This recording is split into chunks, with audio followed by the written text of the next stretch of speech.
السلام علیکم او ستړي مشئ. تاسو نیمګړي ارمانونه او احمد الله احمد ګورئ. اقبال مومند صاحب څو شعرونه دي چې ولاړ دی شکایت کوي باچا ته یو سړی دی.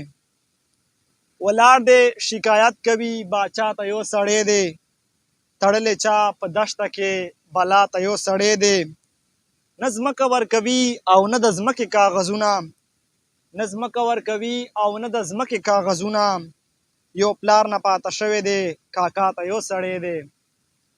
دا جنگ زما او ستا نه دی د نورو خلکو جنگ دی. څه چل یې دی جوړ کړی ما او تا ته یو سړی دی. او دی خپله دومره نر نه دی چې موږ پسې راپاسي. د ده سړي ولاړ لکه چې شاته یو سړی دی. د ده سړي ولاړ لکه چې شاته یو سړی دی.